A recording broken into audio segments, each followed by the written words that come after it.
What's going on, everybody? It's your boy JT, and we are back to the Crypto Den. I want to thank you all for tuning in.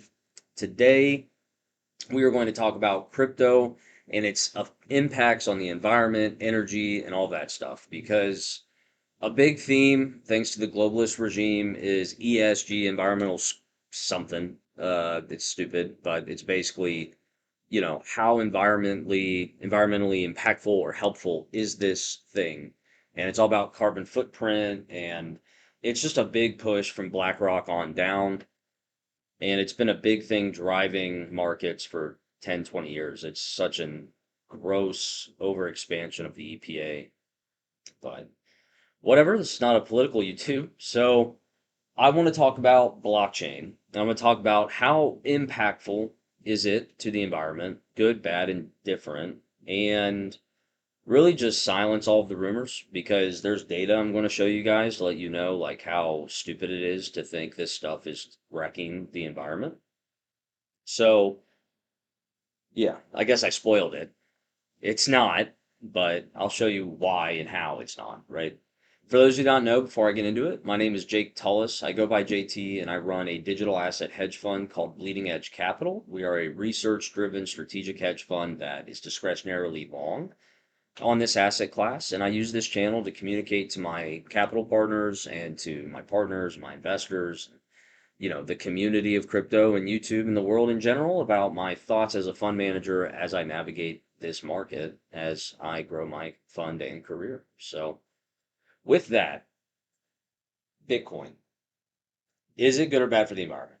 Well, what I can say is Bitcoin eats a lot of electricity. And in that sense, you could make an argument that Bitcoin on its own could affect the environment. However, 99.99%, okay, it's actually not that, 97%, we'll say, of blockchain protocols do not use mining as a consensus mechanism.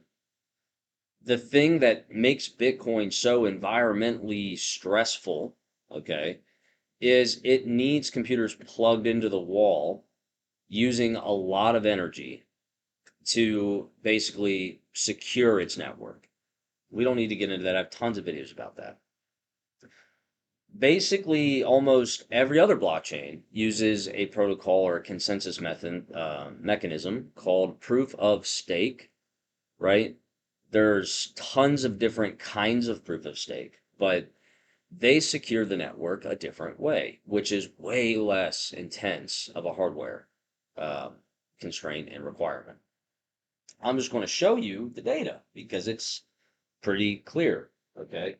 Hey, everybody, it's JT. Just in case you didn't know, I would love a sub. Almost 97% of you that have viewed our content have not subscribed, and it would mean the world to me if you just hit that sub button, give us a like, and let us know how we're doing. All right, back to the content. This Bitcoin, this is what happens. It just keeps going up. More miners. In fact, we actually had a pretty sharp fall off in the bear market, which is pretty interesting. But it genuinely just keeps going up. This right here. This is the amount of look at these bear markets, man. They get chunked. All these miners go out of business. Um, but yeah, okay, it continuously goes up. And this is a proof of work network, right? It's mining. Now let's go to Ethereum. Look at that. Look at that. What happened? Bear market, bear market. Oh my God, crazy, crazy, crazy, crazy. Bear market, crazy. Then the merge. Then Ethereum goes to proof of stake, right? And the energy falls off the cliff. Look at that.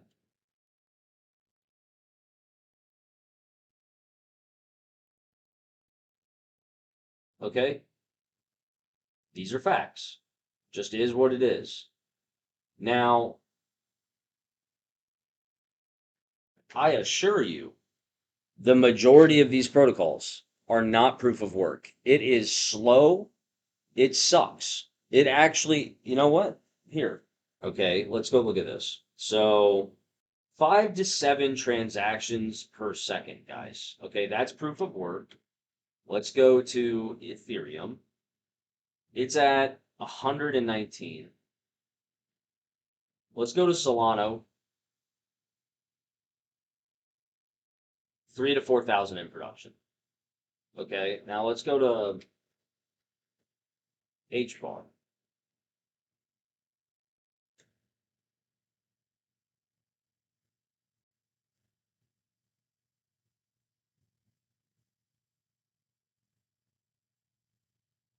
24 or 43.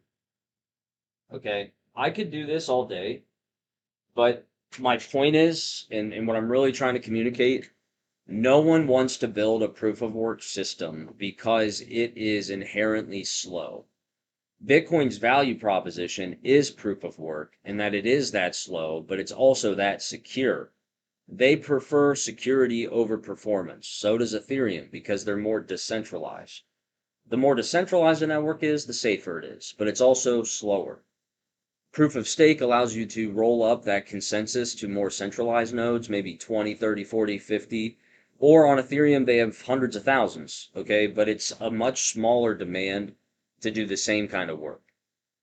And it makes the system a lot faster. Ethereum went from, I think they were doing 15 to 100. They've like 10x their performance, and they see themselves doing that over time.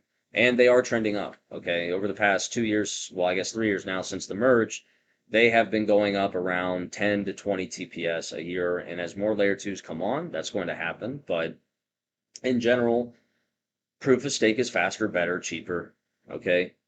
And it's way more secure than anything Web 2 does.